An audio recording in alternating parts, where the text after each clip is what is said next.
body bags where horror lies. Who is this irresistible creature who has an insatiable love for the dead?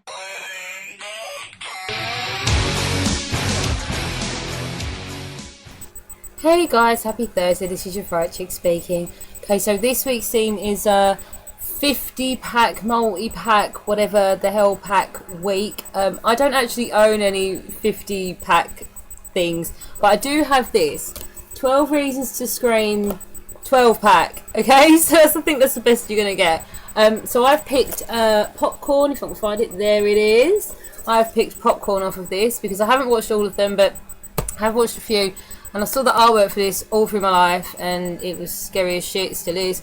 But yeah, so I've picked 1991's Popcorn. Okay, so, oh my god, I'm going to be so useless at this one because I can't remember anyone's names. But we have some main characters. We have young film students. Okay, we have Maggie, we have Toby, we have Suzanne and Cheryl and Bud and Mark and fucking other people.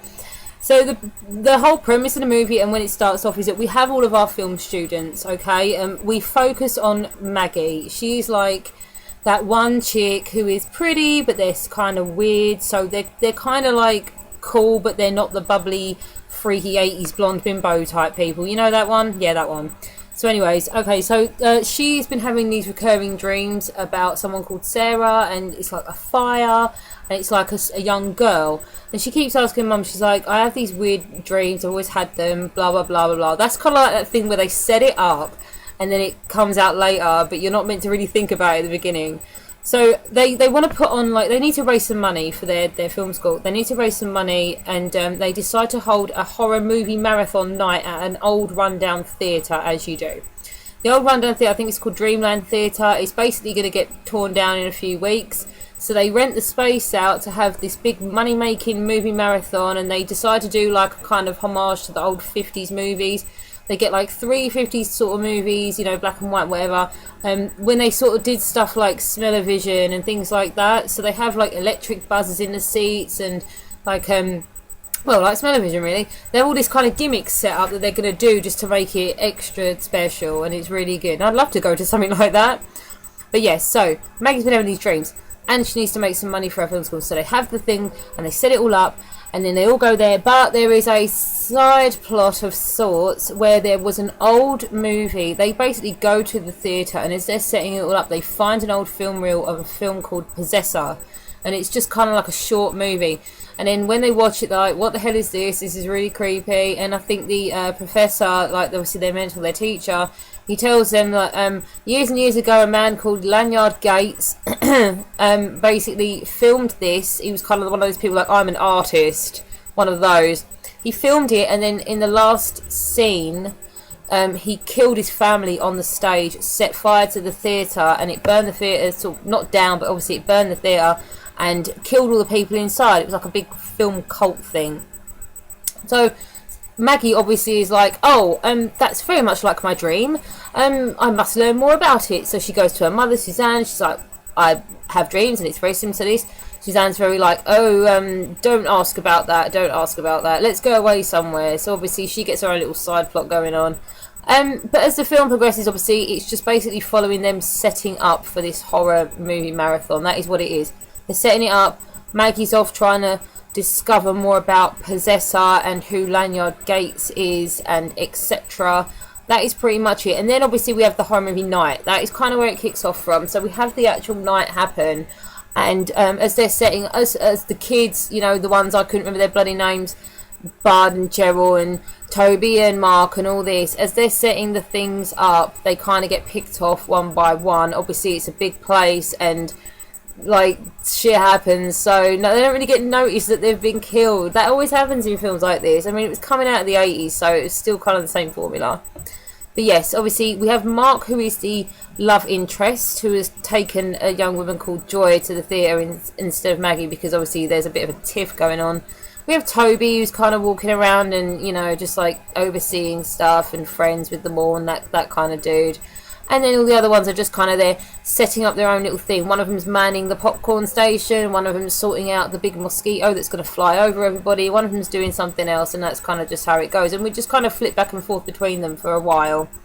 But then obviously people start dying because there is a masked killer, of course, all in black. There's a masked killer who goes around picking them off, but as he does, he is able to mimic them and kind of like wear their face in a way, and it stops everyone else from getting suspicious, because when they shout for someone that they maybe heard scream, he shouts back in their voice, and then they're like, everything's fine.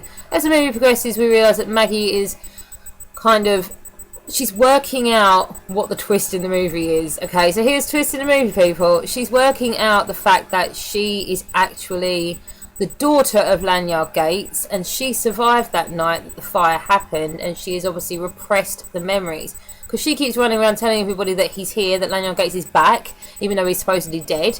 He is back, he's the one, like, he's running around, he's trying to hurt me, because she keeps hearing, like, voices and shit, and people calling to her. And then as we get on and on and on and on, we basically get to the end of the movie, because all this goes on for fucking ages. And it is revealed that he is not actually back, okay?